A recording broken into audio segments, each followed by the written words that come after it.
Muy bien. Vamos a continuar ahora. Ya vamos a ir viendo algunas de las cosas que vamos a redondear y darle un poco más la forma de patología a esto. Hasta ahora vimos el clima, pero ¿para qué queremos saber el clima en higiene y seguridad? Para ver esto después, para ver la carga térmica. ¿Cómo? Perdón. La carga térmica vamos a verla primero desde la exposición al frío, porque la exposición al frío va a dar diferentes tipos de lesiones. Una lesión que es el congelamiento. El congelamiento es localizado, sobre todo en extremidades, en orejas, en nariz y en algunos puntos específicos en el caso de algunos accidentes. ¿Qué accidentes pueden dar congelamiento? Accidentes con nitrógeno líquido. ¿Sí? No los vamos a tener en el ambiente extremo, tal vez sí. Tal vez haya algunas cuestiones. A ver, están trabajando en el campo y en el campo la inseminación artificial es con los espermas para hacer inseminación artificial en cualquier animal de campo, van en nitrógeno líquido y hay que descongelarlos. Hay que hacer todo un tratamiento para eso. Entonces, puede haber un derrame accidental de nitrógeno líquido y son menos 96 grados, perdón, menos 190 grados, y tocarlo produce una quemadura o, o un congelamiento inmediato, ¿sí? Entonces, bueno, son lesiones localizadas. Mientras que la lesión sistémica es hipotermia, se llama hipotermia. Esta hipotermia es generalizada, se enfría en todo el cuerpo. ¿Puede haber combinación de ambos? Absolutamente. ¿Sí? Por ejemplo, en algunos deportistas de alta montaña o en algunos rescatistas que por algún motivo se quedan en la alta montaña o tienen un accidente, pierden un guante, entonces tienen congelamiento en alguno de los dedos y aparte una hipotermia por la exposición al frío. Entonces vamos a tener tres tipos de problemas: congelamiento, lesión sistémica y combinación de ambos. ¿Sí? Bien, hay grupos específicos que tienen mayor riesgo por frío. ¿Cuál puede ser? Por una exposición prolongada al frío, con ropa o sin ropa, o sea, que tengan esta ropa que estamos viendo que tienen estos topógrafos o agrimensores en este momento, una exposición de un día o 2 días sin entrar a un lugar cálido hace que tengan una hipotermia. También el otro problema es una enfermedad que incapacite, ya vamos a ver, bueno, algunos lo habrán visto en enfermedades profesionales, la incapacidad para compensar disminución de la temperatura ambiental. Bien, cuando hablamos de hipotermia sistémica, ¿sí? Vamos a ver por qué perdemos el calor en el cuerpo, ¿sí? Ahora voy a describirlos y después los vamos a ver en un gráfico. Esto es importante. Por radiación se pierde entre el 55 y 65% de la pérdida del calor del cuerpo. Por evaporación es a través de la piel y de las vías respiratorias y se pierde hasta el 30% del calor, mucho menos que por radiación. Mientras que por conducción, ¿sí? Por conducción al ambiente seco es el 15%.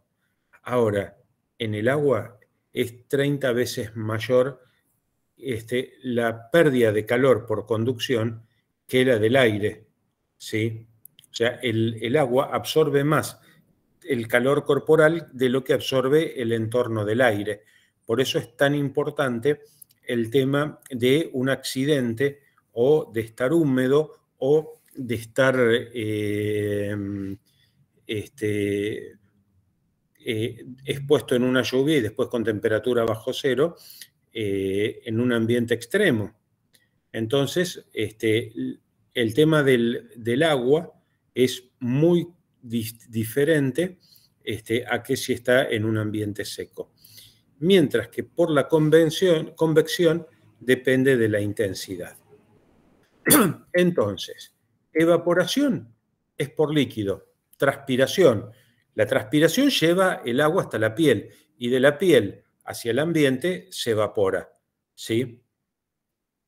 A ver, ¿qué pasaba cuando la humedad relativa es del 100%? No en ambiente frío, en ambiente cálido.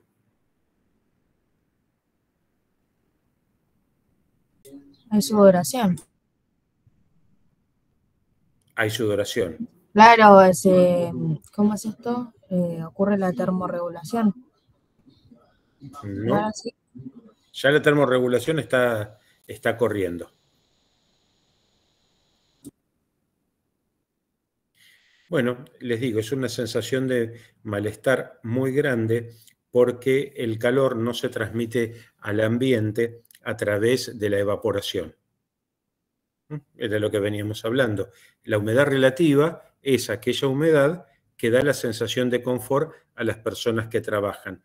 Cuando el aire está absolutamente saturado con el vapor de agua, no se elimina el agua de la transpiración por evaporación hacia el ambiente, entonces no se produce esa sensación de confort.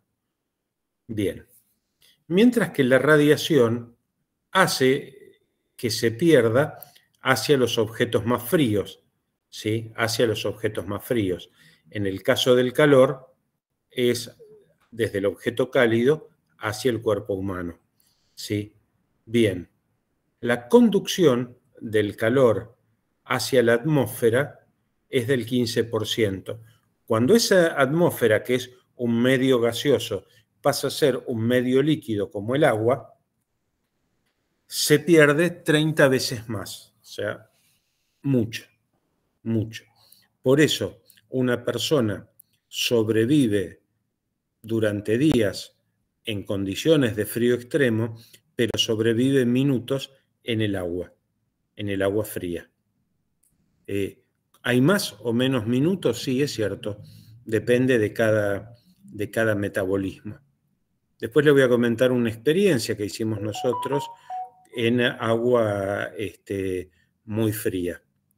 Bien, entonces, la conducción en aire seco es del 15%, la pérdida de calor por conducción hacia la atmósfera y en el agua es 30 veces más. Mientras que las corrientes de aire por convección, sí, representan bastante menos. ¿Sí? Acá les vuelvo a poner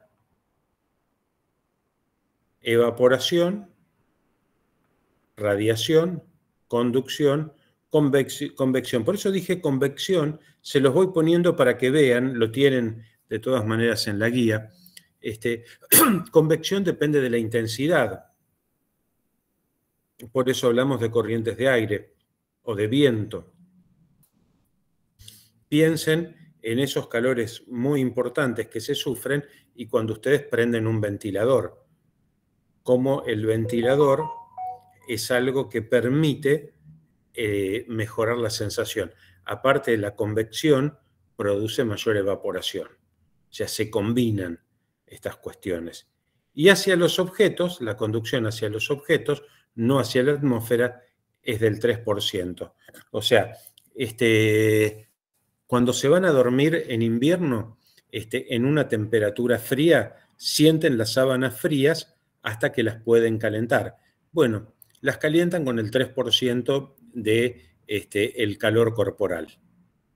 Esto es puesto en valor, lo mismo que la ropa, ¿sí? Esos minutos, segundos que pasan cuando se meten en la cama o se ponen la ropa fría, es conducción, ¿sí? Eso es conducción. Ahora, cuando hay una combinación de todo esto, la muerte puede llegar muy rápidamente. Bien, hablaban con fundamento respecto de los mecanismos de control del calor. O sea, ¿cómo hacemos para mantener el calor? Lo primero que tenemos es la piel, ¿sí? La piel tiene termorreceptores. ¿Qué significa termorreceptores? Significa terminaciones nerviosas que son sensibles a la temperatura.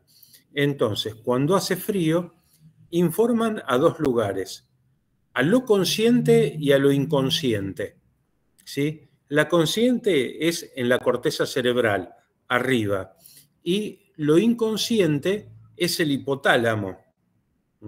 El hipotálamo es una parte del sistema nervioso central que regula lo que es involuntario. Bien. Por eso acá tienen... Perdón. Por eso acá tienen respuestas voluntarias y respuestas involuntarias que van a ir a los músculos esqueléticos. Esto es movimiento y temblor. Yo siento que está frío y me muevo, me froto las manos, doy golpes en el piso para que se calienten los pies, pero también tengo movimientos involuntarios, como algunos temblores musculares involuntarios, que se producen por el frío. Piensen, están en una parada de colectivo, es de noche, es en invierno, está empezando a bajar la temperatura por debajo de los 3 grados. Y ya hace un rato que están esperando el colectivo, se les enfrió la ropa.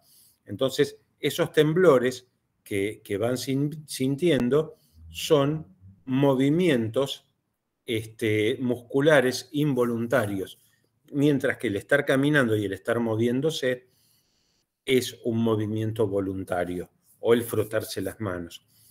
¿Por qué el movimiento involuntario? ¿Por qué el temblor? Porque recuerden que la energía cinética, la energía del movimiento, da calor, produce calor. Entonces, estas son las cuestiones por las cuales estos movimientos se van dando. ¿Por qué remarco esto? ¿Qué importancia tiene para que ustedes, si están controlando cómo es el trabajo de las personas y más de uno empieza con escalofríos y a temblar, es posible que haya un accidente de trabajo? Esto es una advertencia de lo que está pasando.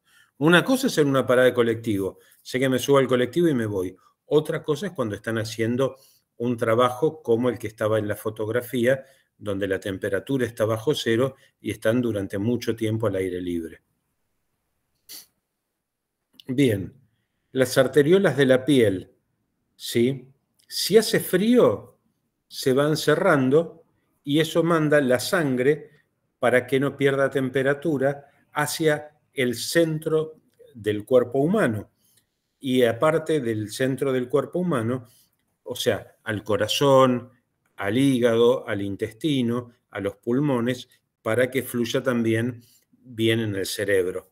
Ahora bien, esto a veces no es gratis, porque si las arteriolas se cierran mucho, se congela parte de la piel. Bien, entonces, esto es lo que produce el frío. Las glándulas sudoríparas no transpiran, no transpiran. La glándula suprarrenal es que está arriba del riñón, es una glándula muy importante, porque todo lo que es el mecanismo general de adaptación viene de la glándula suprarrenal. Es lo que nos dice que nos preparemos para afrontar una contingencia, una pelea, una situación inesperada, salir corriendo. O sea, no siempre me tengo que pelear. Si se está incendiando en mi casa, no me voy a pelear contra el fuego, voy a salir corriendo. Entonces, todas estas cuestiones tienen que ver con la glándula suprarrenal. Ahora, ¿qué hace la glándula suprarrenal en el frío? Libera adrenalina y aumenta el metabolismo. ¿Qué quiere decir? Comienzo a gastar las reservas que tengo, las reservas que ingerí a través de los alimentos, las reservas que tengo para liberar calor. Y este aumento de la actividad metabólica hace que mantenga la temperatura entre 37, 35,4, 35,6, o sea, que tenga algún tipo de confort. Bien, ahora también el hipotálamo hace que la hipófisis libere una hormona, esa hormona actúa sobre la tiroides y la tiroides produce T3 y T4, que son las hormonas tiroideas, ¿sí?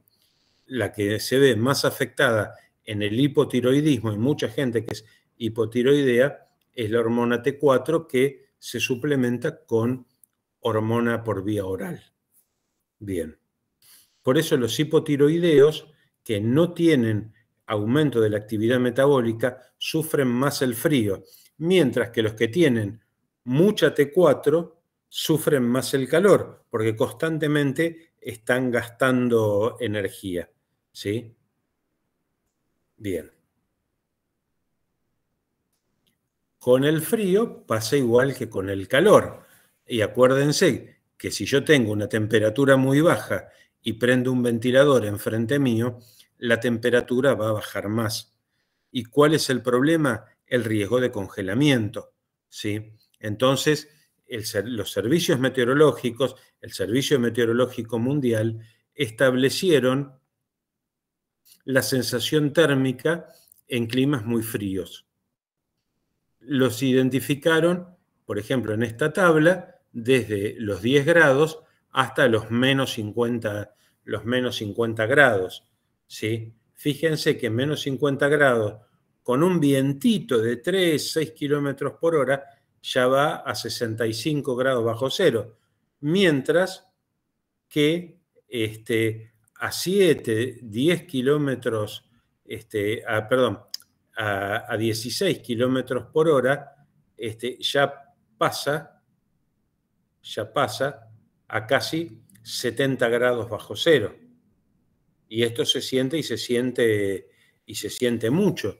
Lo mismo que esta velocidad del viento. Acá está en kilómetros por hora.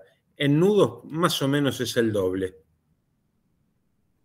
40 kilómetros por hora, que no es un viento muy fuerte, un viento de 40 kilómetros por hora, ¿sí? Con 10 grados bajo cero, lleva a 30 grados bajo cero la sensación térmica. Si bajo un poquitito más, 32 grados bajo cero.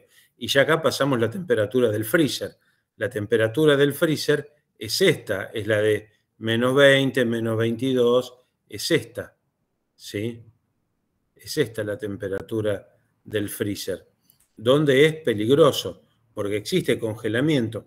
Ahora, lo amarillo es muy peligroso, que se puede congelar en un minuto. Y extremadamente peligroso es que hay congelamiento, superficies del cuerpo expuestas al viento, superficies del cuerpo expuestas al viento, que se pueden congelar en 30 segundos. Bien. ¿Alguno experimentó alguna temperatura por ejemplo, no creo, rojo no lo creo, pero en amarillo alguno de ustedes lo experimentó en algún momento? Sí, profe. ¿Cuándo lo experimentaste? ¿Se escucha? Sí. Yo trabajé con ultracongelados, con nitrógeno líquido y en cámaras de menos 24 grados bajo cero. Bueno, bien. ¿Y qué tal? ¿Cómo te sentiste? ¿Cuánto tiempo Me estabas? sentía el Capitán Frío. Y no, el trabajo duraba adentro de la cámara, era intermitente. En realidad nos recomendaban que estemos 15 minutos, pero y después teníamos lapsos que teníamos que salir a descansar, pero cuando yo tenía que ordenar me clavaba ahí adentro 1 hora, 45 minutos. Que está mal, pero lo peor era cuando había días que no, pero había días que sentías que se te levantaban las uñas de los dedos, del frío, por más que nos pongamos guantes o lo que sea, sentías que se te levantaban las uñas de los dedos, del frío que sentías. Y ahí, ¿vos tenías contacto con el nitrógeno líquido? No, estimo que no. Usábamos, no, ahí era la cámara de congelado. El nitrógeno nosotros lo usábamos con un gabinete que le inyectaba el nitrógeno líquido a las, ¿cómo se llama? A la mercadería para congelarla. Claro, para ser ultra congelados. Está bien. Ultra congelado. Bueno, bien, es una experiencia interesante la de ese trabajo en cámaras. Siempre sugerí que al terminar el turno un baño de agua caliente era lo mejor para equilibrar las temperaturas. Es difícil y mucho no se utiliza. Sí, de hecho en verano cuando salíamos, que por ahí iba a cerrar la canilla del nitrógeno, la válvula, cuando salía que nos íbamos, que hacía afuera hacía 35 grados y vos salías de estar a esas bajas temperaturas, no te aclimatabas hasta que llegaba a mi casa y ahí te empezaba a bajar todo el calor, tipo todo, te empezaba a bajar todo el calor, el frío, todo, empezabas a sentir todo. Por lo menos mi experiencia. Muy buena experiencia. Vale. Bien, es interesante. Un amigo mío, un investigador científico, estuvo en la base Belgrano 2 y les hizo temperatura real entre 45 y 50 grados bajo cero. O sea, pasaron con viento calmo esta temperatura. Al salir a trabajar a la intemperie, el riesgo que tuvieron es que la madera se contrajo tanto que el pico que utilizaban para romper el hielo y hacer agua para poder bañarse y tener agua para tomar, salía eyectado. Y también se cortaban por el frío los clavos. Es una temperatura extrema. Y en el mundo la temperatura baja, la más baja registrada es en la base rusa Vostok, que está en el polo magnético de la Antártida, que se registraron 89 grados bajo cero reales. ¿Sí? Entonces, son temperaturas que existen. Existe en la cordillera, los vientos son muy fuertes. Pero bueno, esto existe. Y viene muy bien esto para que vean que no solamente es en ambiente extremo, la experiencia que recién contaba acá el compañero de ustedes, es muy válida porque esto ocurre en la vida cotidiana. Y es muy interesante también el mecanismo de adaptación de una temperatura extremadamente fría a una temperatura extremadamente cálida. Bien. Vamos a la hipotermia. Cuando hay una lesión sistémica por frío, es que la temperatura corporal central disminuye a 35 grados centígrados o 95 Fahrenheit o menos. Por debajo de esta temperatura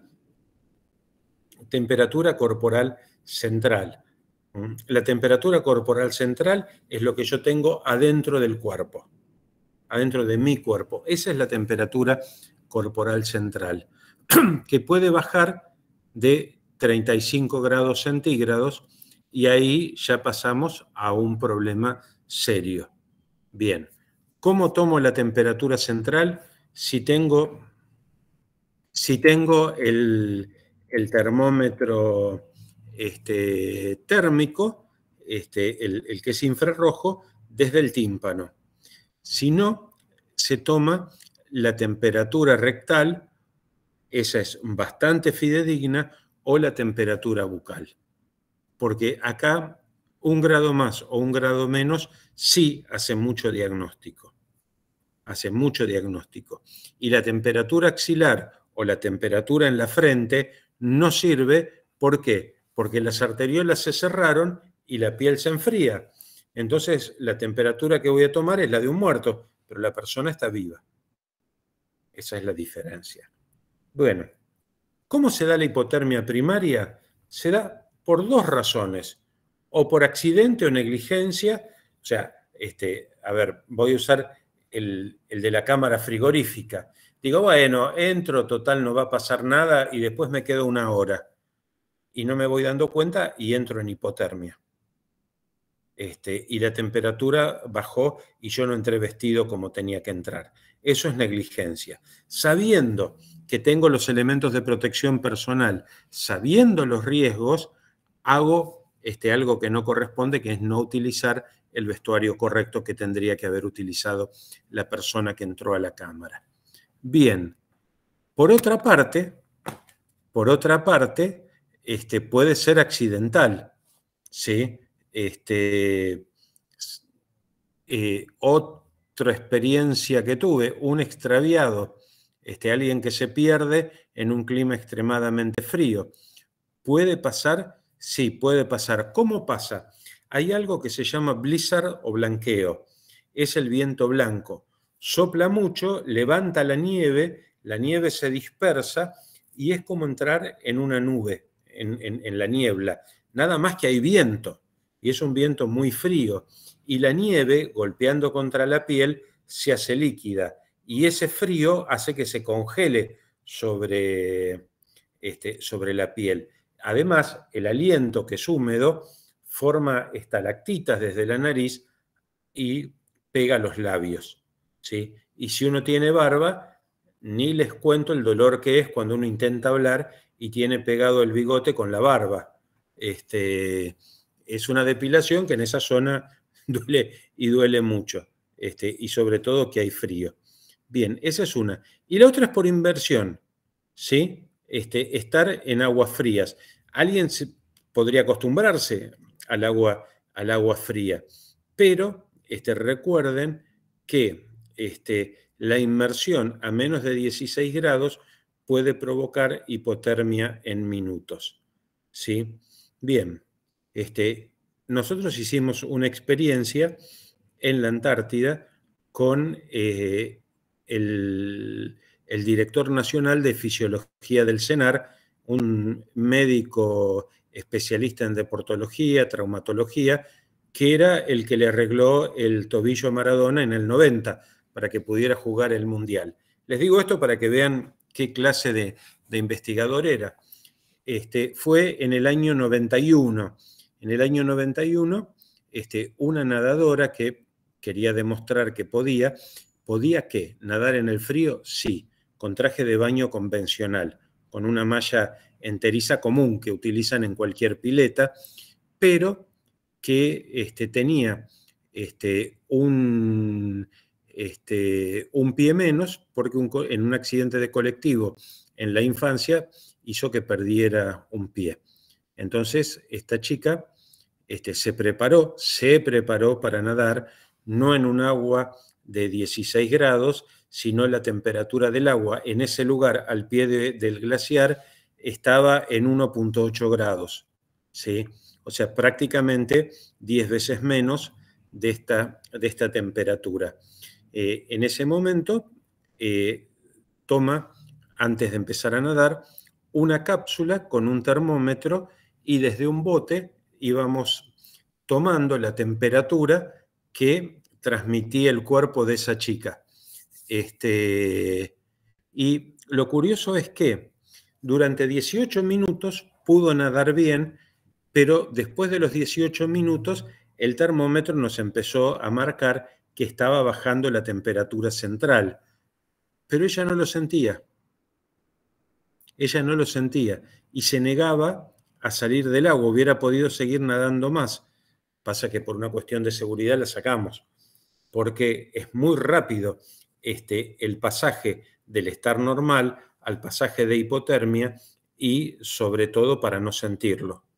Entonces, y se mandó una hipotermia ya cuando había salido del agua y estaba en las duchas para equilibrar las temperaturas, ¿sí? Ahora vamos a ver el tratamiento de la hipotermia. Y la exposición seca, que es el otro tipo de exposición, son los que están o en la altura o en lugares como en la Antártida o expuestos al frío oceánico, donde hay temperaturas bajo cero. Mientras que la hipotermia secundaria es donde esos mecanismos de termorregulación no funcionan por alguna cuestión de enfermedad. Por ejemplo, el accidente cerebrovascular, donde no hay un buen funcionamiento de la tiroides, donde no funcionan bien las glándulas suprarrenales, el infarto o las insuficiencias cardíacas. Claro, nadie va a nadar a la Antártida con un infarto o con un problema cardíaco, no, pero a veces están en los lugares fríos y no lo sabemos. Bien,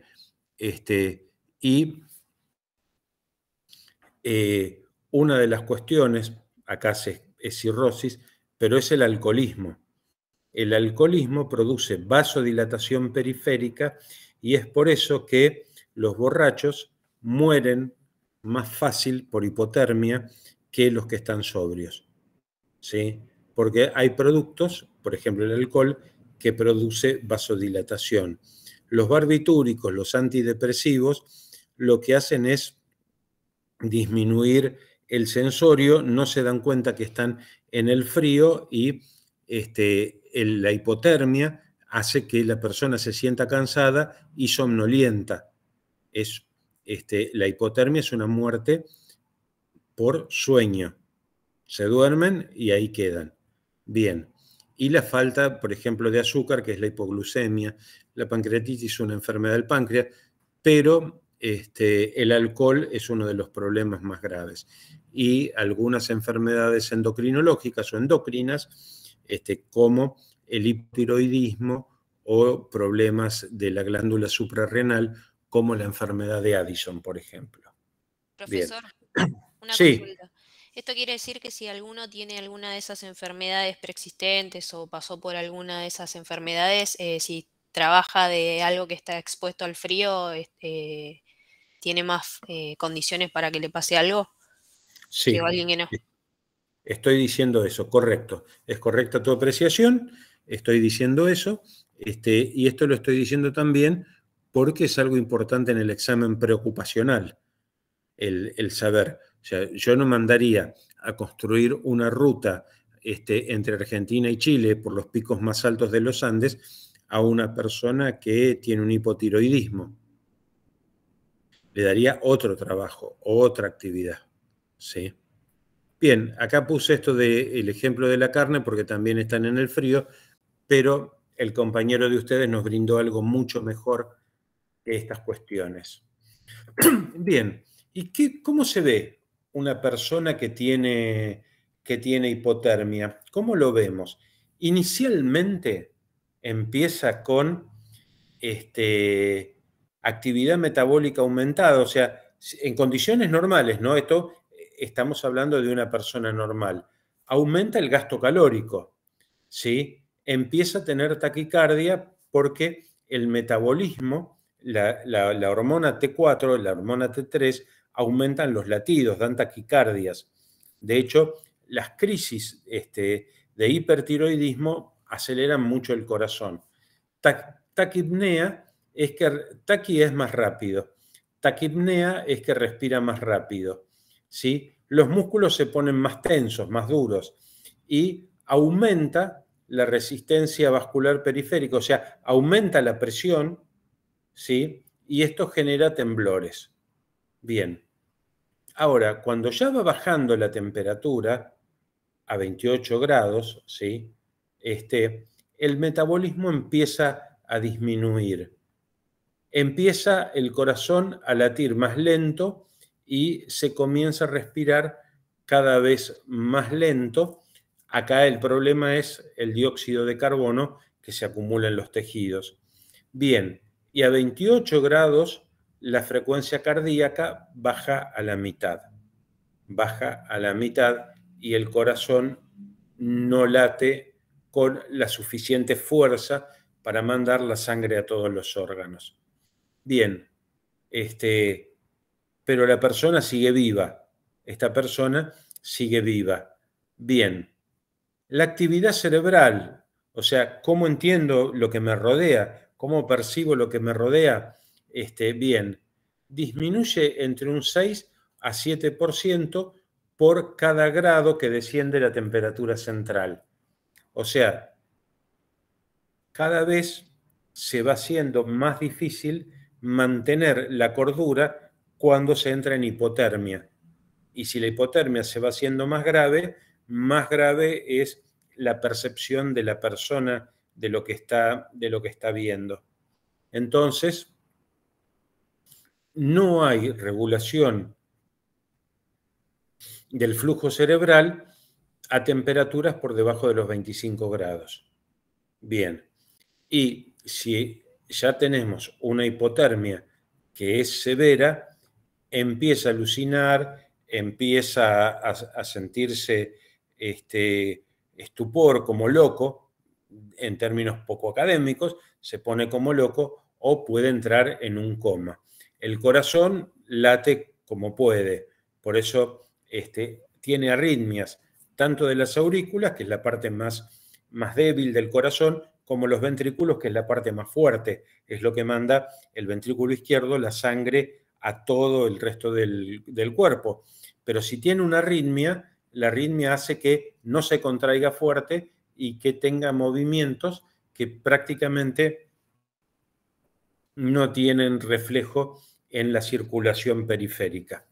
Bien, entonces ya acá, por debajo de los 20 grados, hay paro cardíaco.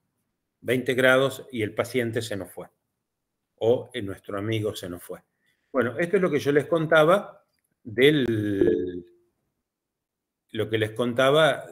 frío extremo. O sea, el blanqueo, fíjense que prácticamente no se ve nada, pero la nieve, como la temperatura corporal es más alta que la del medio, se va pegando por derretimiento y congelamiento muy rápido en las distintas partes del cuerpo. Y en este caso, en los anteojos. La ropa es diferente, por eso la ropa no se congela. Y acá están las estalactitas que les decía que se forman por la respiración. Por eso también hay deshidratación en las hipotermias, ¿sí? Porque parte de esa, al inicio que hay taquipnea, respiración rápida, y hay taquicardia, la respiración, aparte de eliminar el dióxido de carbono, larga agua. Larga agua. Fíjense si no, cuando ustedes salen una noche de frío, un día de frío, tiran el aliento y el aliento lo ven, porque hace tanto frío que la humedad de la respiración, el aliento es la respiración, es húmedo. Entonces se condensa rápidamente por el frío y lo ven. Y cuando lo hacen contra un vidrio, el vidrio se empaña porque está más frío y condensa el vidrio. ¿Sí?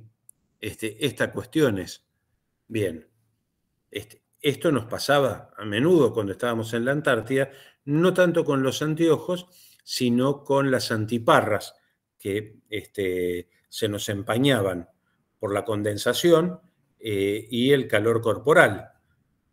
Bien. Bueno, acá lo que importa es, si tienen termómetro, ojo con la temperatura corporal, la temperatura rectal nos da una buena información y la infrarroja mejor. ¿Quién tiene un termómetro infrarrojo en un lugar de frío extremo? Bueno, es algo que se puede tener en un botiquín de primeros auxilios en el caso de un trabajo al aire libre en clima muy frío.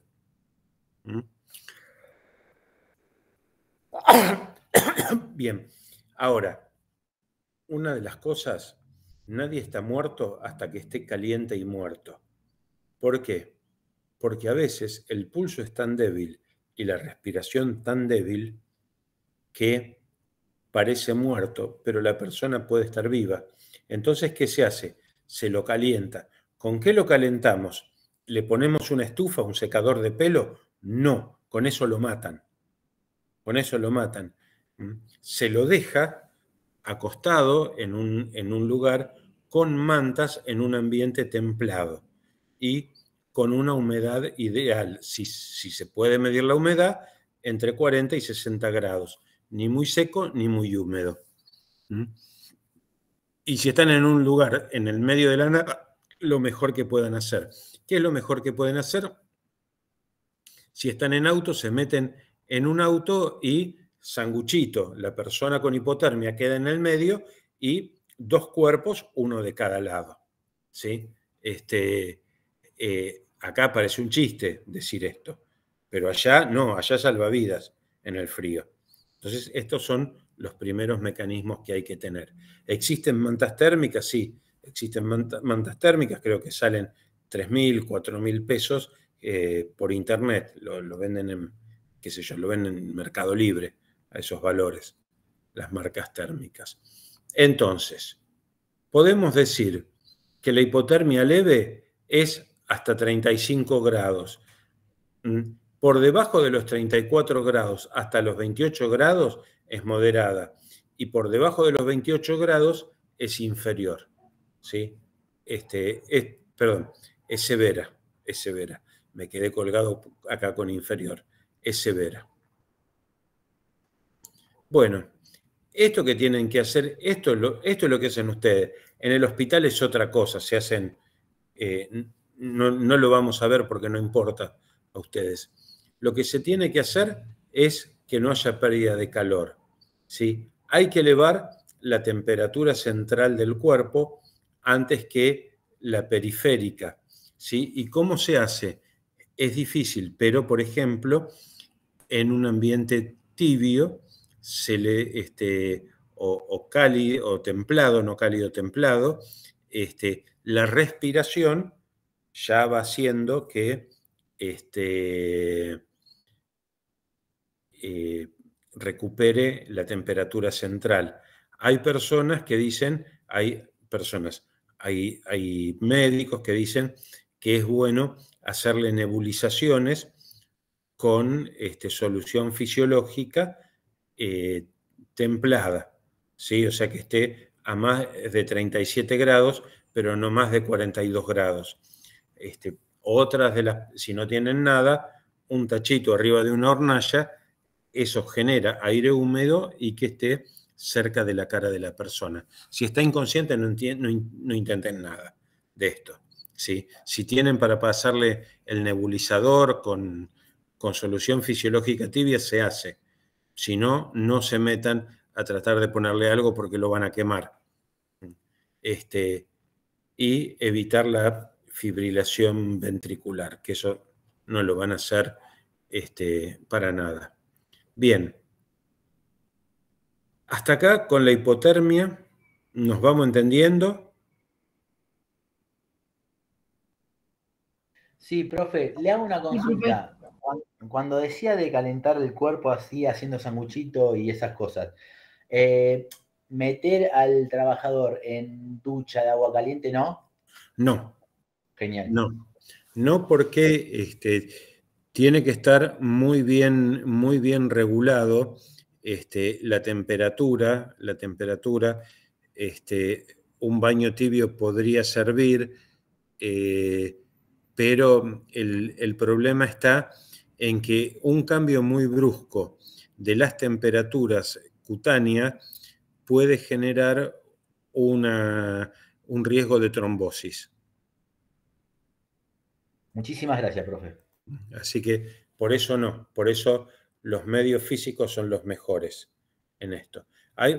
Después en el hospital sí, hay mantas térmicas, se puede hacer hasta diálisis peritoneal, o sea, a través del peritoneo, que es el epitelio que mantiene los órganos en su posición en el abdomen, se le hace circular solución fisiológica estéril y tibia.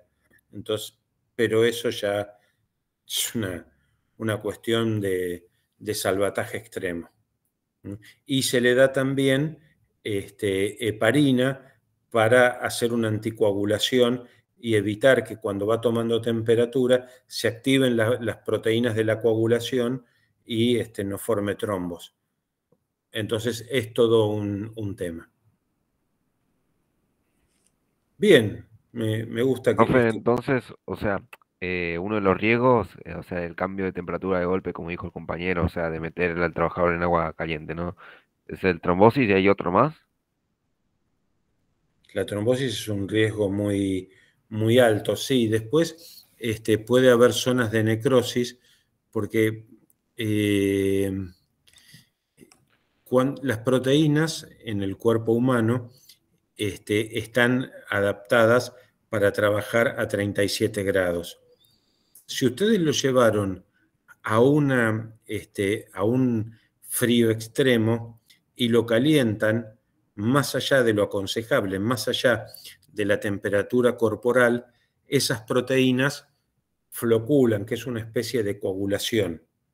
Entonces precipitan y eso puede llevar a daño renal. Eso puede llevar a problemas en la microcirculación, problemas hepáticos, o sea, puede ser que se tapan las arteriolas de la microcirculación con eso. Parte de mi especialidad son las transfusiones no solo de sangre, sino de los distintos componentes de la sangre. El plasma humano se puede congelar y se guarda a una temperatura de 22 grados bajo cero. Para descongelarlo, se lo pone en algo que se llama baño termostático, que es un aparato que mantiene agua destilada a 37 grados de forma permanente. Ni más ni menos, 37 grados. Si lo pongo a menos o lo pongo a mayor grado, se ve cómo las proteínas del plasma comienzan a flocular o comienzan a coagularse. Entonces, se forman bolitas chicas, macroscópicas, y que esas pueden obstruir la microcirculación. Entonces, esto es uno de los problemas también que puede tener el descongelamiento. Pero la trombosis es lo más grave. Todo es grave. En definitiva, es todo grave si no se hace bien. Bueno. Pie de trinchera. Pie de trinchera, famoso en Malvinas, en la guerra de Malvinas, donde no había congelamiento, pero esto sí era producido por la humedad en los pies. Entonces, los nervios simpáticos, que son los nervios periféricos, y los vasos sanguíneos de los pies, que estuvieron mojados, ¿sí? Mojados, pero no congelados en largo periodo de tiempo. Ahí se produce esto. ¿Por qué? Porque primero empiezan a sentir hormigueos, después dolor y después anestesia. No sienten nada. Y lo mismo está pasando con los vasos sanguíneos. Se congela. Si la sangre se congela, se tapan las arterias y se tapan las venas. Entonces todo ese tejido muere porque deja de tener alimentación, deja de llegar el oxígeno. Entonces se produce una necrosis que es la muerte celular o la muerte de los tejidos. Bien, las temperaturas ambientales pueden estar por encima del nivel de congelación, o sea, para nosotros que medimos en grados centígrados, por arriba de los 0 grados, ¿sí? Y si la persona está mucho tiempo quieta, y los zapatos están húmedos y la ropa húmeda, con más razón y más frecuencia se produce el pie de trinchera. Entonces, lo primero que sienten es entumecimiento duro, los músculos, y empiezan a sentir hormigueos y picazón en las zonas donde está ocurriendo esto. Profe, ¿es tipo una tentanización como ocurre cuando te pasa electricidad? No, no es lo mismo que la electricidad, no. No, si te entendí bien. No es lo mismo. Esto es diferente. Hay calambres al principio, después no. La piel se vuelve pálida, ¿por qué? Porque no hay circulación, porque las arteriolas y las vénulas se cerraron y no pasa sangre. Ahora, empieza a formarse un trombo, no hay circulación y la piel se vuelve gris y se vuelve azul. Las plantas de los pies se arrugan, se arrugan por el agua. ¿Vieron cuando están mucho tiempo en la pileta? Bueno, pasa esto mismo, ¿sí? Ahora, cuando alguien los toca la planta de los pies, están muy sensibles. Se llama hiperestesia. La hipersensibilidad, sensibilidad aumentada, exagerada, exacerbada. Esa es la hiperestesia. Bien. Esto es el pie de trinchera. Ahora, el congelamiento es diferente, porque acá sí está bajo cero la temperatura y a diferencia del pie de trinchera, la humedad no tiene un rol, ¿sí? Al principio empieza a haber una acumulación de sangre. ¿Por qué la acumulación de sangre?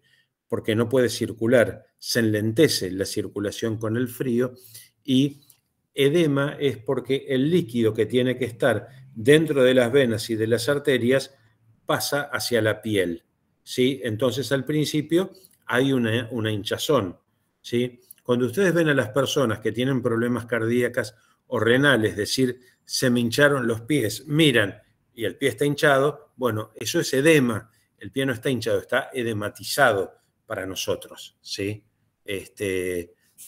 Todos tenemos ganas de volver a la infancia y decir se le hinchó el pie, pero bueno, ya estamos en otro nivel. Hay edema. Cuando hay un golpe, hay edema. Algunos lo llaman chichón. Prefiero edema. Bien.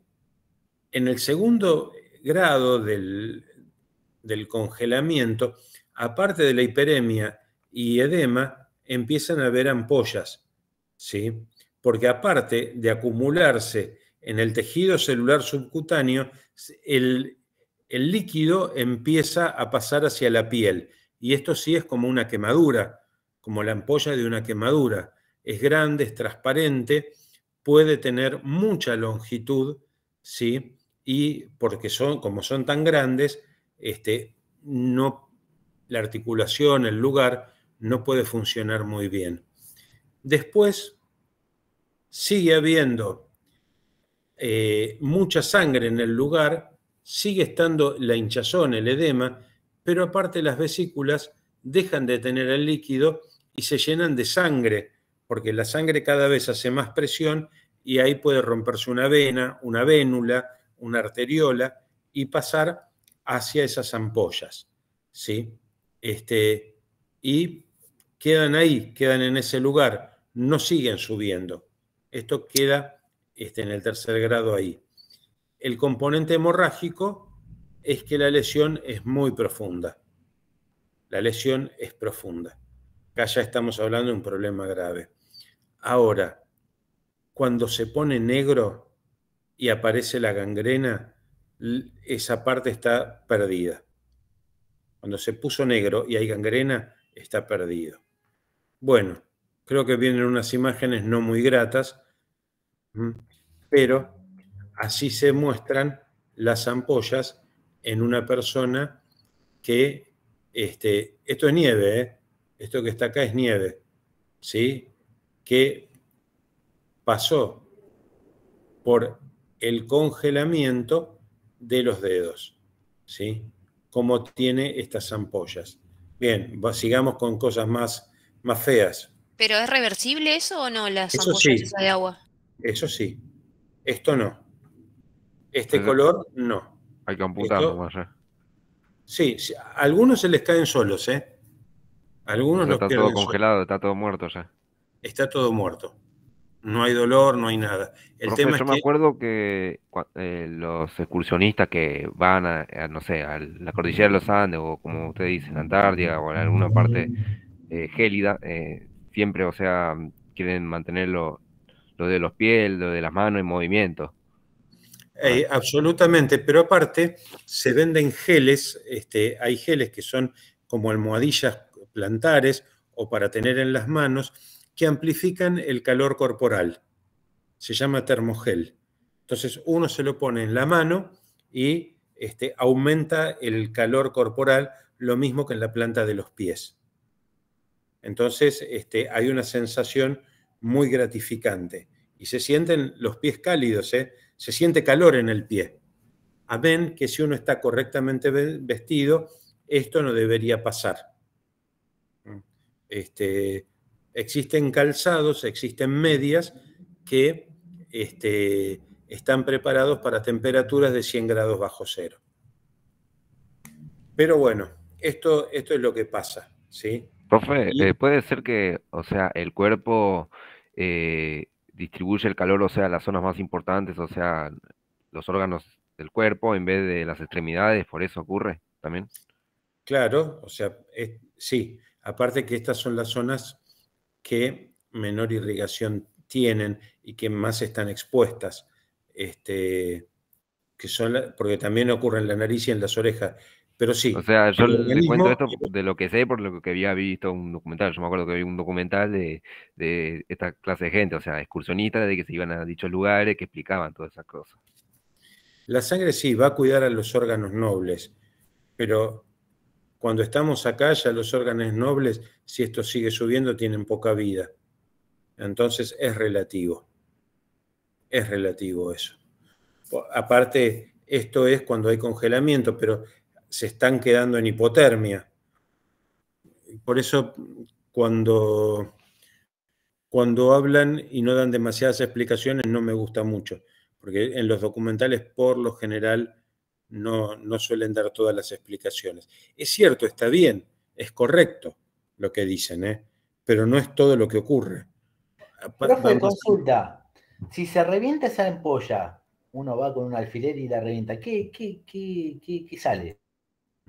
sale líquido, sale suero, o sea, el líquido de la sangre sin las proteínas de la coagulación.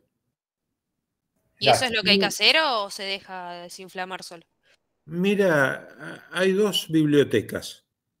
Una, la que dice que se lo pincha para estar mejor, y otra que te dice que hay que dejar que se resorba solo el líquido que está ahí. Eh, por lo general, esta gente se la pincha y se la vende, entonces puede caminar mejor. Ahora, en el caso de estar en una zona hospitalaria, lo que se hace es quitarlas y tratar de anestesiar y generar que sangre. Con el sangrado se reconstituye la piel y el celular subcutáneo. ¿Sí? Acá ya se han ido, acá están hemorrágicas, acá no, acá ya ni siquiera están, y esto da 3 tipos de congelamiento. Estamos viendo el medio, el moderado y el grave. Todavía no hay necrosis, no hay muerte, que es lo irreversible. Esto podría ser reversible. Bien, vamos a hacer una pausa. Profe, Sí, consulta, en la filmina anterior, ¿vio la piel que queda, que sobra, que quedaría suelta? ¿Se saca o la dejan? ¿cómo? Perdón, no te escuché bien. No sé. ¿Vio de los dedos, de las ampollas, que se inflama por la piel, queda inflamada? ¿Eso después que se corta, se saca, qué se hace? ¿O se deja así? A ver, en un domicilio es recomendable que se deje así, a temperatura ambiente. En el hospital se saca, se anestesia y se hace sangrar. Listo, gracias, profe. Bueno, nos tomamos 10 minutitos para tomar algo caliente y volvemos para ver las lesiones por calor. 10 minutitos y ya volvemos como para terminar. Perfecto, profe, gracias. Gracias.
Bueno, bien, vamos volviendo.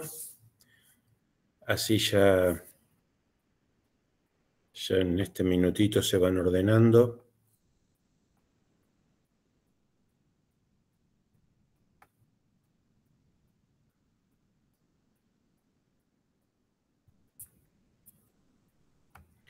Y comenzamos con la clase.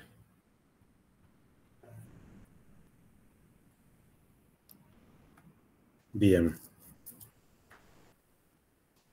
Ya estamos. Voy a compartir la pantalla.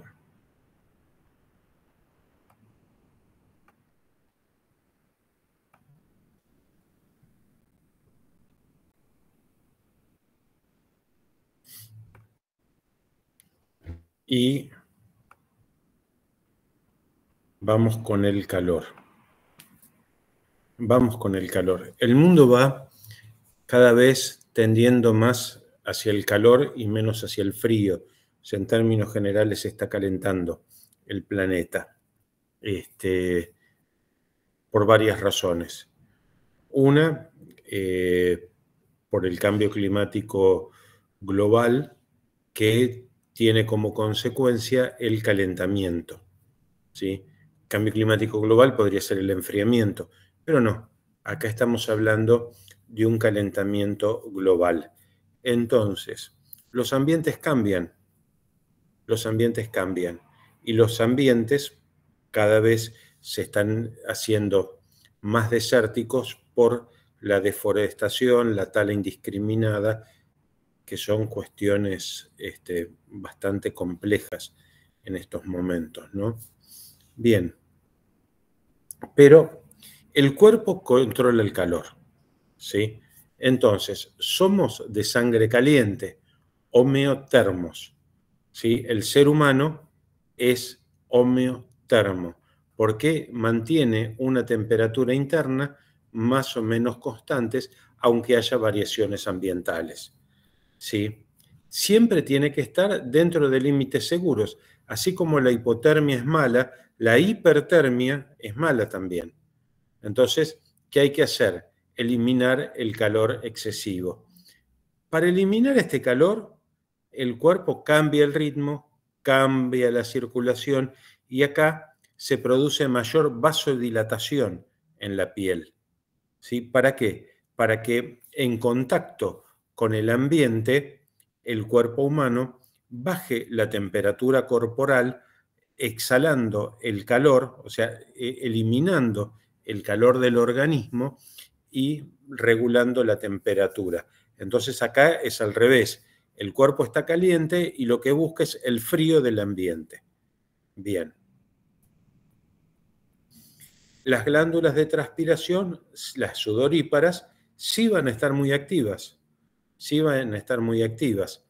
Ahora, todas estas cuestiones automáticas es cuando la temperatura sobrepasa los 37 grados centígrados. Acá no es tanto la temperatura central, sino es la temperatura periférica. Que si la temperatura periférica pasa los 37 grados centígrados, el medio interno está aún más cálido. El problema es el frío, que es a la inversa.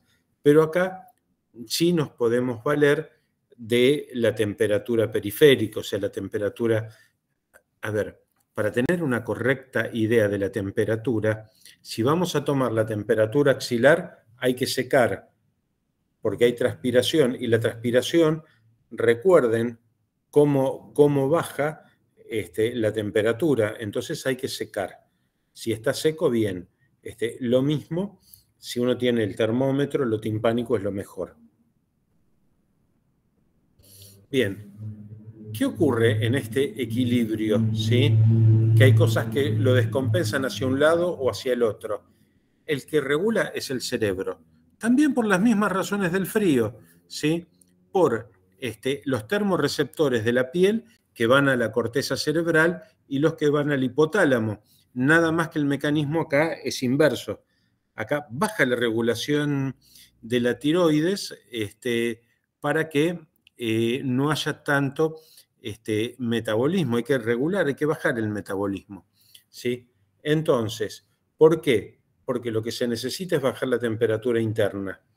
El corazón bombea más sangre. ¿Para qué? Para que haya más disipación del calor. Los vasos sanguíneos se dilatan, hay vasodilatación. Por eso es que cuando hace mucho calor y hay mucha humedad, esa vasodilatación provoca edemas en los tobillos. Hay mucha gente que tiene edemas en los tobillos cuando esto ocurre, y sobre todo si está mucho tiempo parado. ¿Cómo me doy cuenta si hay edema en los miembros inferiores? Bueno, en la parte anterior, donde está la tibia, ustedes se tocan la pierna es de la rodilla hasta el tobillo. El muslo es desde la rodilla hasta la cadera. Esa es la diferencia. Pierna es esa porción, no es el miembro inferior completo, aunque vulgarmente se lo conoce como pierna, pero es miembro inferior. Anatómicamente la pierna es tibia, peroné, de la rodilla al tobillo, ¿sí? Entonces, en la parte dura de la pierna, donde está la tibia, más cercana al tobillo, apretan fuerte, con 2 dedos, apretan fuerte durante 10 segundos, 15 segundos. Si al sacarlo queda hundido, eso se llama signo de la fovea, queda hundido, es que hay edema. Y hay edema natural. Ahora, si está muy hundido, eso ya hay que estudiarlo un poquitito más. No significa que sea peligroso, hay que estudiarlo. Bien. Entonces, el corazón bombea más sangre, los vasos se dilatan para adaptarse a esta circulación aumentada, ¿sí? O sea, mando más sangre, pero aparte, lo que tiene el sistema venoso es la capacidad de dilatarse, entonces eso genera mayor capacitancia. ¿Qué significa la capacitancia? Y que tengo mucha agua, entonces lo que hago es tener varios globos que me permiten contener ese exceso de agua, ¿sí? Y después esas mismas venas dilatadas hacen que vuelva el corazón. Bueno, lo que dije antes, el ser humano es homeotérmico, entonces si las condiciones para la vida son difíciles, lo importante es que la temperatura permanezca estable y evitemos graves desequilibrios. Ahora bien, si no se puede eliminar el calor se acumula, el calor es acumulativo, se eleva la temperatura corporal interna, ¿sí? El organismo se puede adaptar. Si esto es continuo y no se puede adaptar, la persona muere por golpe de calor o, ya vamos a ver, por insolación. Los mecanismos de la termorregulación son los mismos que ya hablamos, ¿sí? La piel tiene, a nivel de la epidermis, termorreceptores, van al sistema hipotálamo-hipofisiario que está acá, ¿sí? El hipotálamo está acá, la glándula hipófisis está por delante. Bueno, y los mecanismos son los que habíamos dicho: radiación, conducción, convención, sudoración, evaporación. ¿Sí? Acá la sudoración y la evaporación, si bien uno es consecuencia del otro, los ponemos los dos para que no se lo olviden. Pero todo termina en la eliminación del calor, y esto sí es muy importante. La velocidad del aire, la humedad y la temperatura son fundamentales para la regulación. Si la humedad relativa es muy alta, la temperatura es alta y el aire está quieto, estamos en problemas. ¿Sí? Bien, vuelvan a repasar humedad relativa. ¿Sí? No dejen de estudiar humedad relativa. Bien. Me sirve el consumo metabólico, o sea, cuánto consume el organismo, para saber la carga física que va a tener la persona que está expuesta a un ambiente extremo muy caluroso. ¿Sí? Entonces, esto sirve para calcular la agresión térmica. Ese calor fuerte si es húmedo, peor todavía, es agresivo. Entonces sí, es agresión térmica.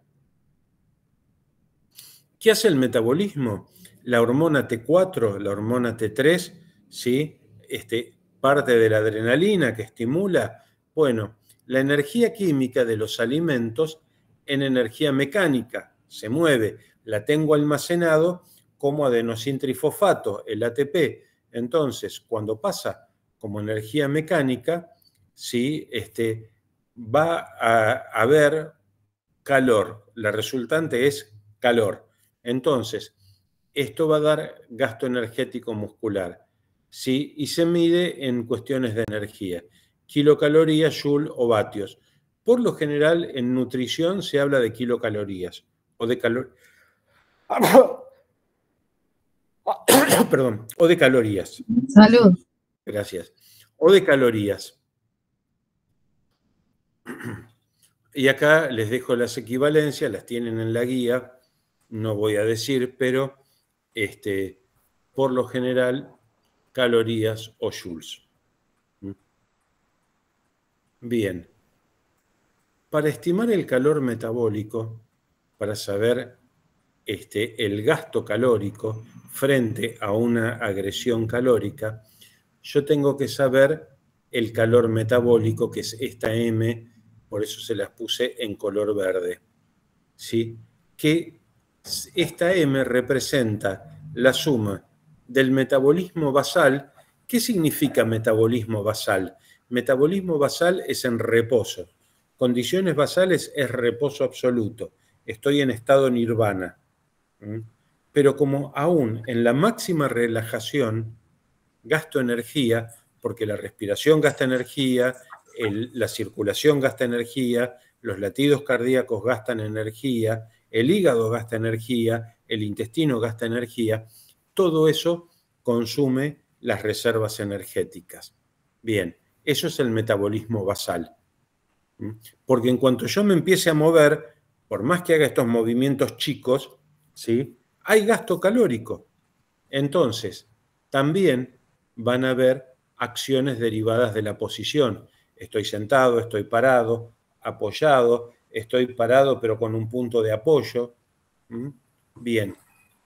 Y el otro punto importante es el que está en rojo, que es el tipo de trabajo. El tipo de trabajo. Por lo general, el metabolismo basal se estima en 70 voltios o en 70 calorías. Acá más o menos es lo mismo, ¿sí?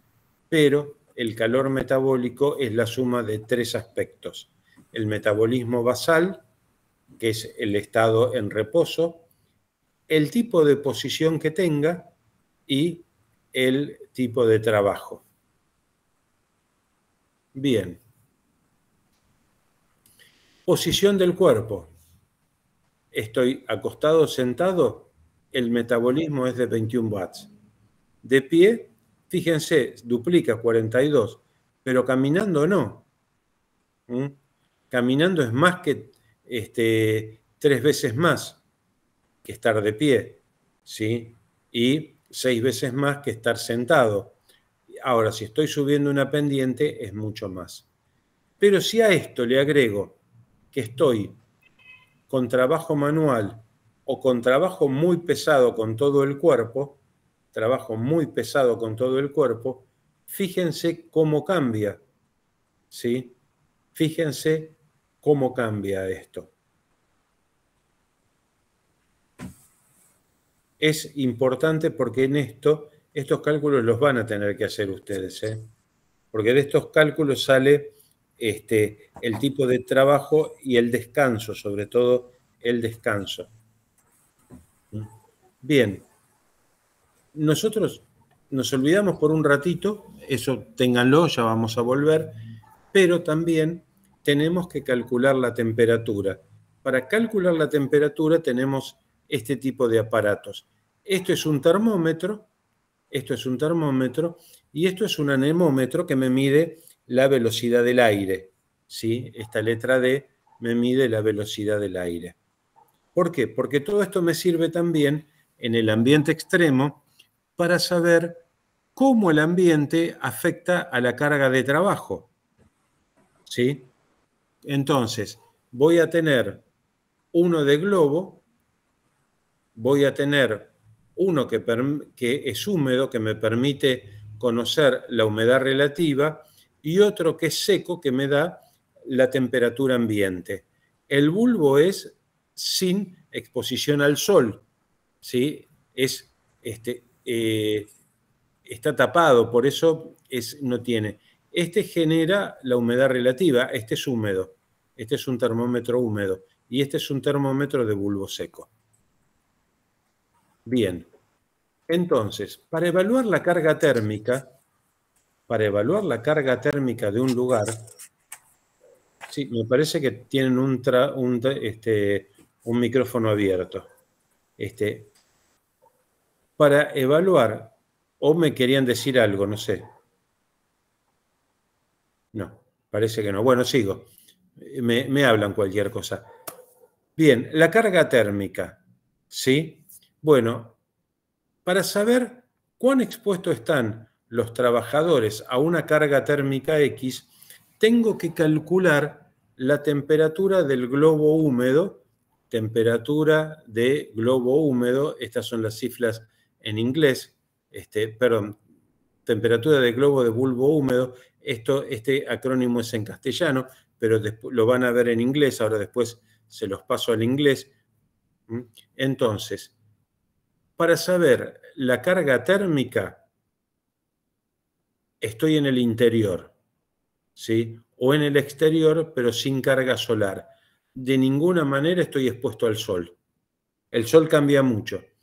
Entonces, la temperatura del globo húmedo, voy a tener esta ecuación, que es la de arranque, más la temperatura de globo. Entonces, esto me va a dar la carga térmica a la cual la persona o el trabajador o trabajadora está expuesto en un lugar a la sombra, sin carga solar. Ahora bien, cuando hay carga solar, voy a usar los tres tipos de termómetros, ¿sí? Voy a tener el de bulbo húmedo natural, que está en un medio acuoso, voy a tomar el de globo, ¿sí? Que es el negro, el que tengo ahí, y el de bulbo seco, ¿sí? Entonces, todas estas temperaturas las mido, las multiplico por un coeficiente, ¿sí? Este coeficiente es el que me va a dar la carga térmica. Bien, es una ecuación. Ahora bien, vamos a los resultados. Ya tengo el resultado. Entonces, el resultado acá lo tengo medido en watts. Bien, entonces, vamos a hablar de los límites permisibles. Estos son términos genéricos. Las legislaciones cambian, pero en un trabajo continuo, en el trabajo tengo que tener un régimen. El tipo de trabajo puede ser liviano, que se gasten menos de 230 watts, moderado entre 230 y 400, y pesado es cuando hay mucho consumo de energía corporal. Bien. En un trabajo continuo tengo que tener 75% de trabajo, 25% de descanso cada 30 horas, si tengo estos valores de gasto cardíaco. Ahora bien, si los requerimientos son muy altos, fíjense que tengo que tener entre 25 y 75% de descanso cada hora, ¿sí? Cada hora. Acá tengo mitad y mitad, trabajo media hora y descanso media hora, porque me da estos valores. Un trabajo continuo son 8 horas diarias, incluyendo los sábados, 48 horas semanales, ¿sí? Ahora bien, si en el lugar de descanso tengo menos de 24 grados en la temperatura de globo de bulbo húmedo, puedo bajar el régimen de descanso. ¿Por qué bulbo húmedo? Recuerden que acá manejan la humedad relativa. Por eso los termómetros están calculados también en las soluciones acuosas. Profe, ¿Sí? justo estaba buscándolo porque yo sabía que lo había visto.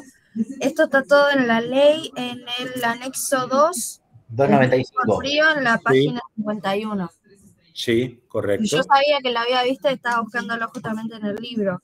Es que, claro, esto está sacado de la ley. Sí.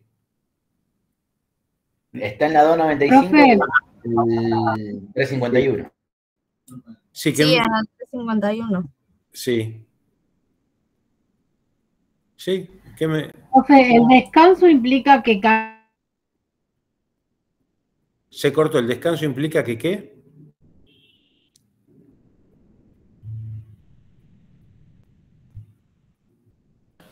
Creo que decía Mariel que el descanso no implica que, por ejemplo, yo no tengo 25% de trabajo y 75% de descanso. No es que voy a estar el 75% del turno descansando, sino lo que puedo hacer es rotar al empleado para que vaya, si bien trabaja, también vaya descansando. No es que el descanso es tomado literal. No, a ver, descanso debería ser descanso, porque si continúa con otra actividad física, ahí cambia también el tema de carga térmica. No, implica descanso. ¿Se puede rotar al personal? Sí. Estamos hablando de ambiente extremo y de calor extremo. Si bien esto está sacado de la ley, pero está adaptado al ambiente extremo. Porque una cosa son estas cuestiones en un ambiente controlado o en una ciudad y otra cosa es en el ambiente extremo. Y por eso insisto en la humedad relativa, insisto en la sequedad, insisto en los ámbitos desérticos. Por eso hice tanto hincapié en el clima. Porque estos son cuestiones ideales. Ahora, cuando pasamos al terreno y tenemos vientos cálidos, vientos húmedos, vientos huracanados, clima desértico extremo, tenemos variaciones entre la noche y el día, amplitud térmica desmesurada, bueno, todo esto también influye, porque acá hablamos de descanso también. Y cuando hablo de descanso, hablo de dormir, desde que termine la jornada laboral hasta que empieza la otra. Duerman con frío y levántense durante toda una semana seguida y después me cuentan cómo llegaron al día 7 de trabajo o al día 6. Es totalmente distinto. Entonces, acá ya no estamos hablando de esto que es netamente académico. Acá estamos yendo a lo práctico, a lo que no aparece tanto en los libros. Por eso el ambiente extremo tiene otras regulaciones. Y cuando hablamos de descanso, sí, es descanso. Es descanso. Porque hay mucho más accidente de trabajo y créanme que esto se ve cuando la persona está sometida a ambientes hostiles en medios hostiles. Es muy diferente. Acá estamos viendo lo teórico, estamos viendo lo que marca la ley, ¿sí? Bueno, acá tenemos el termómetro de bulbo húmedo, ¿sí? Que les dije que iba a estar en inglés. Así se ve también las diferentes cuestiones. Bien, entonces, el riesgo de estrés térmico para una persona expuesta a un ambiente caluroso, ¿de qué depende? De cuánto calor produce su organismo, cuál es su actividad física y cuál es la característica del ambiente. Por eso está subrayado así. Esto resume lo que les estaba diciendo recién. Producción de calor del organismo. Perfecto. Estoy sentado, estoy parado, estoy moviéndome con de una silla a la otra. Y después la actividad física que implica el trabajo. Estoy construyendo una ruta. Ahora, la ruta la estoy construyendo en la selva misionera o la estoy construyendo en Santiago del Estero. Entonces el ambiente es distinto. Por eso condiciona el ambiente y el trabajo, el intercambio de calor entre el ambiente y el cuerpo del trabajador expuesto. Por eso hablamos tanto de estrés térmico. En el frío es diferente, no mucho, pero en el calor nosotros lo que estamos hablando justamente de estrés térmico es producción de calor del organismo, actividad física y característica del ambiente. Entonces, si el calor generado por el organismo no lo puedo eliminar hacia el ambiente, queda en el interior del cuerpo. Y la temperatura tiende a aumentar y puede producir daños irreversibles. Si el ambiente es muy húmedo, hace mucho calor, la humedad relativa hace que se acumule el agua caliente sobre la piel no genera ese mecanismo de regulación y aumenta la temperatura corporal. Y acá hay daños irreversibles. Lo mismo pasa si, por más que el ambiente sea seco, estoy expuesto a mucho calor.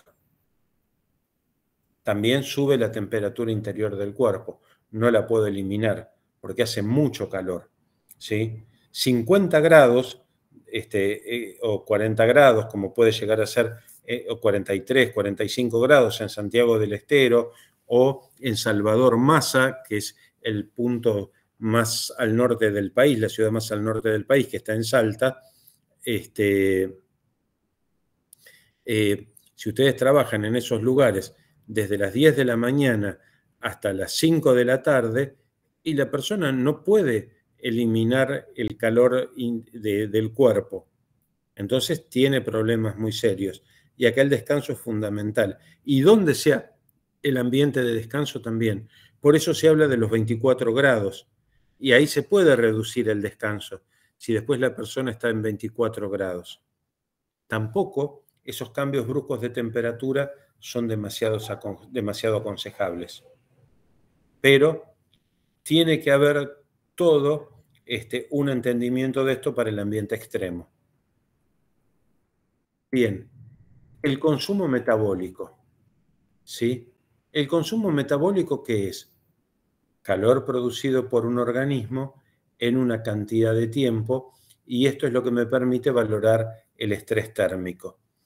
Entonces, yo tengo que ver cuánto es la energía total que voy liberando, utilizando en 1 hora o en 8 horas, ¿sí? Y cuál va a ser también ese gasto que voy a tener por la tarea que hago. Entonces, esto es algo que tengo que considerar para saber que toda la energía que guardé la voy a transformar en calor, porque así funcionan los organismos. Entonces, para saber cuánto consumo, tengo que saber el trabajo que hago, la posición en que estoy y cuál es el metabolismo basal. Entonces, volvemos a esto. Acá, bulbo húmedo, es lo mismo que vieron anteriormente. Nada más, lo tienen también, creo que esto, no sé si está en la guía, si esto lo incluí, pero esto es solamente para que vean en inglés cómo son las abreviaturas. Es lo que vimos en la otra. Bien, ¿qué pasa en el cuerpo humano? ¿Qué pasa con el calor extremo? No puedo eliminar, no puedo bajar la temperatura. Bien, me deshidrato, o sea que el volumen plasmático baja, ¿sí? El líquido de la sangre se va hacia el ambiente. Lo trata de eliminar el cuerpo humano. ¿Cuál es la consecuencia? Que la sangre quede más concentrada, ¿sí? Cuando hablamos de hematocrito, el hematocrito es la cantidad porcentual de elementos formes de la sangre, glóbulos rojos y glóbulos blancos, sobre el líquido. Básicamente me mide los glóbulos rojos, el hematocrito. Entonces, si pierdo mucho plasma, la sangre se hace más viscosa. Si es más viscosa, se enlentece. Por eso, volumen sistólico es la cantidad de sangre que sale por minuto, ¿sí? Volumen sistólico y volumen minuto. El volumen sistólico es lo que sale en cada vez que se contrae el corazón. Y el volumen minuto es cuánta sangre sale del corazón en un minuto. PVC es presión venosa central. No es ningún compuesto que se utilice para ventanas o para cañerías, ¿sí? Es presión venosa central, disminuye, porque disminuye el líquido, la sangre se condensa.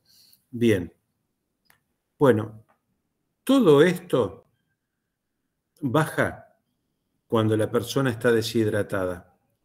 Lo que sí sube es el corazón, late más fuerte para mejorar la cantidad de sangre que sale del corazón y la cantidad de sangre que sale del corazón por minuto, ¿sí? La temperatura corporal aumenta en la deshidratación, osmolaridad plasmática también, o sea, al perder el agua, las sales y las proteínas quedan más concentradas, entonces tienden a tratar que el líquido extravascular, o sea, lo que está por fuera de las venas y las arterias, ingrese ese líquido para compensar la pérdida de líquido que hay. O sea, empiezan a jugarse mecanismos complejos.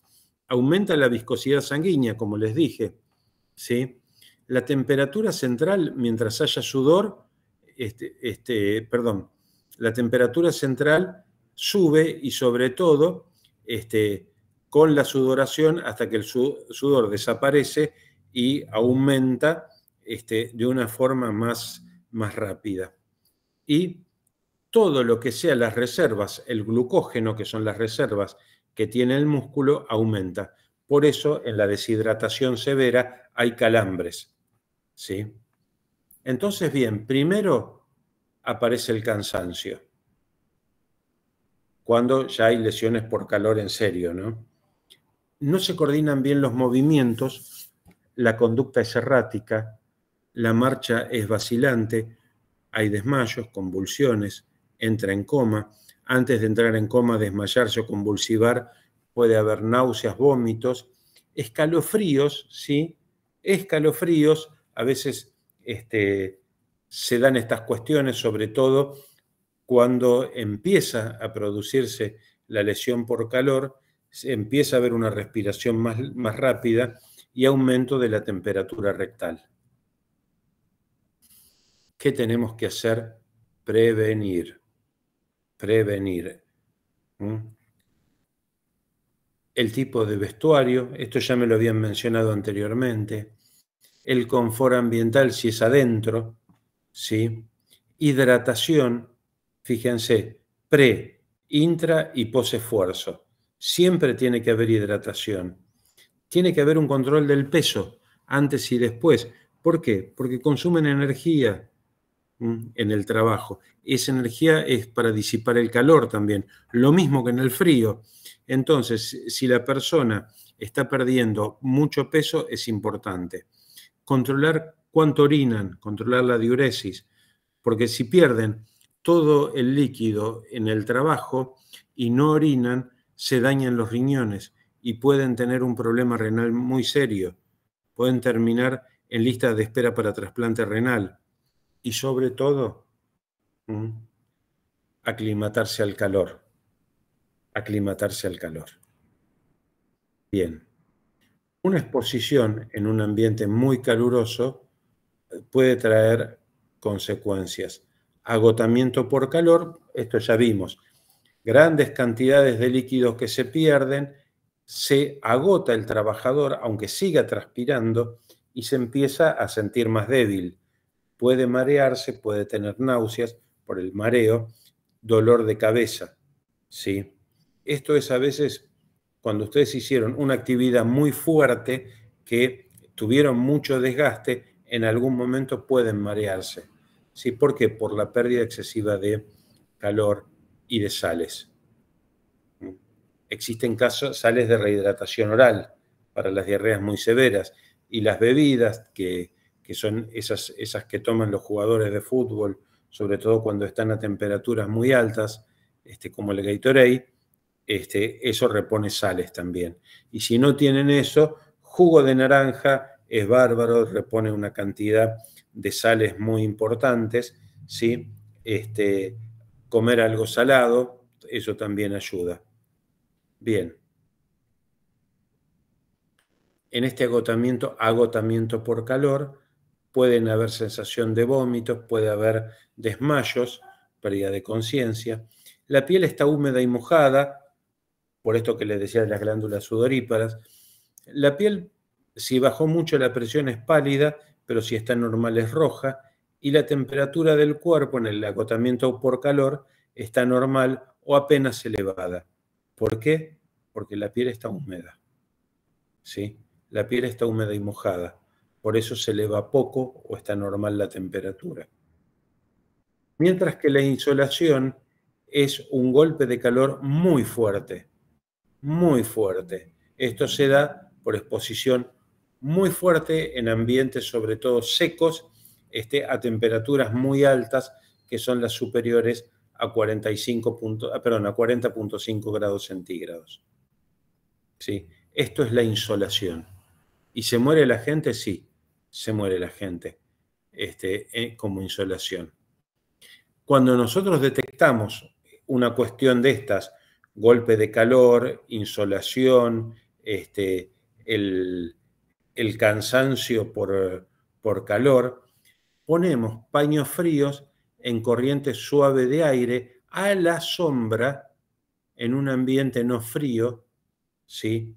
En un ambiente no frío, y refrescamos cuello y pliegues. Pliegues la ingle y las axilas.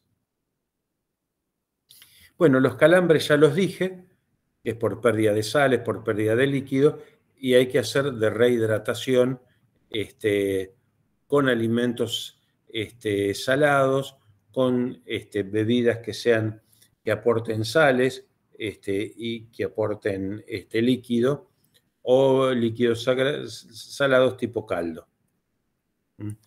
Bueno, el desmayo también. Cuando hay una temperatura muy alta, la temperatura interna quiere controlarse, los vasos se dilatan y se produce una pérdida de presión porque se dilatan mucho las venas.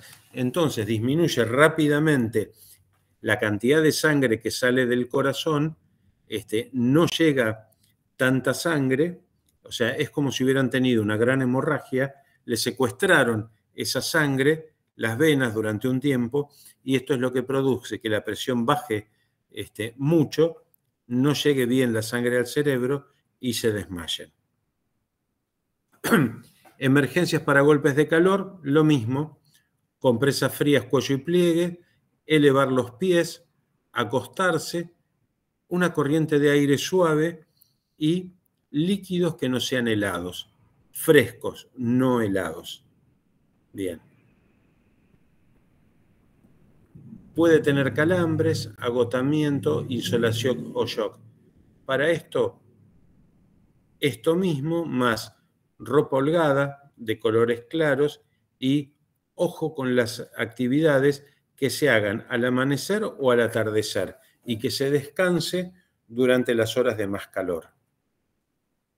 ¿Puede haber sarpullido por el calor? Sí, puede haber. Esto no me voy a meter demasiado, pero así se ve un sarpullido por calor.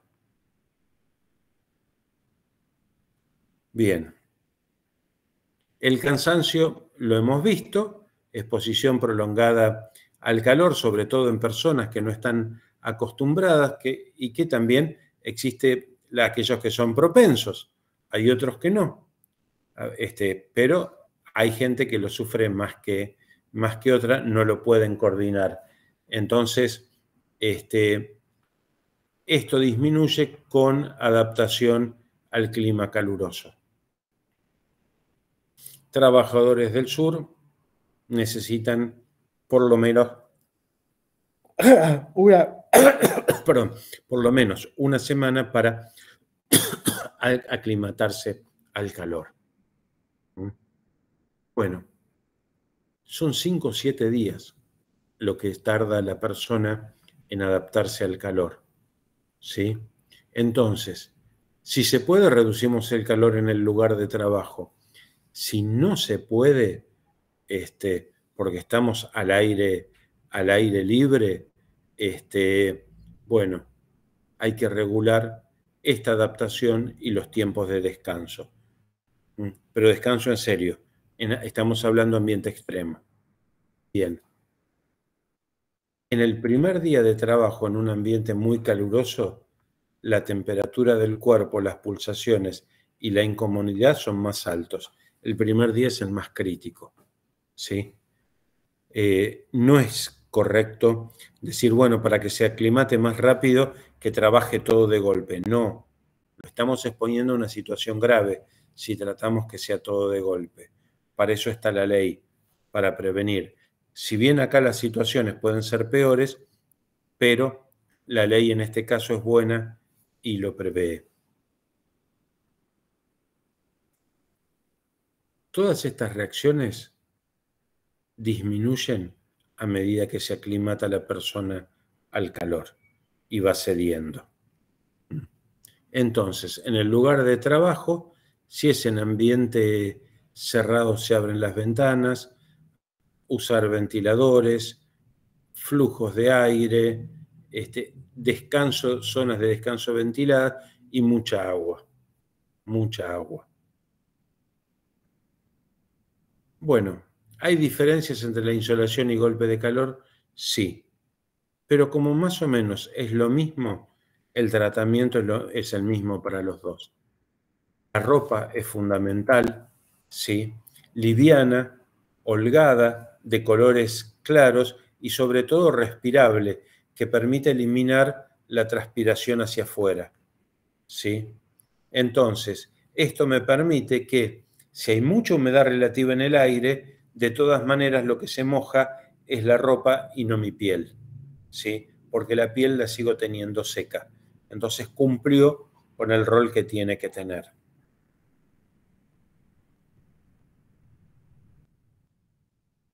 Bueno, algo de la ropa adecuada al calor, sobre todo para estas actividades que es de ruta. Y esto es, en el ejercicio extremo, cómo se pierde temperatura, pero que también se gana calor. Bien. Ambiente seco, temperaturas altas, la ropa ayuda mucho, ¿sí? En todas las circunstancias. En todas las circunstancias ayuda. Repasen esto, lo tienen en la agenda, y esto es el resumen y que indica que llegamos al día de hoy. ¿Alguna pregunta, algún comentario que quieran hacer? Sí, profesor, yo me tengo que retirar. ¿Le podría dar mi apellido? Sí, es que ahora voy a tomar... Profe, antes de que saque la... Bueno, ya está, fue. Sí, decime.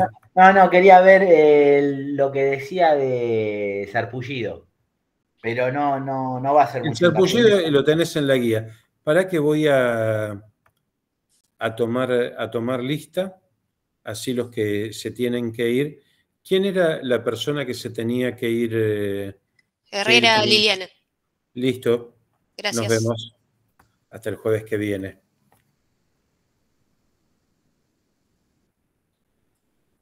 Profe, yo después puedo quedarme para hablar con usted, necesito decirle algo. Después al final. Bueno. Bien. Perfecto.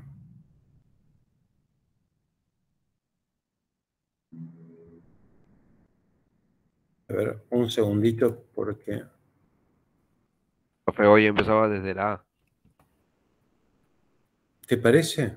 No, arrancaba de la No, exacto. No, Me profe, parece... arrancaba de la... Bueno, tengo métodos para hacerlo. Bien. Ahora vamos a empezar. Villamayor, Yamila. Sí, profe, presente. No me creías que iba a empezar por tu letra, ¿eh? Villalba, Florencia. Presente, profe. Bien.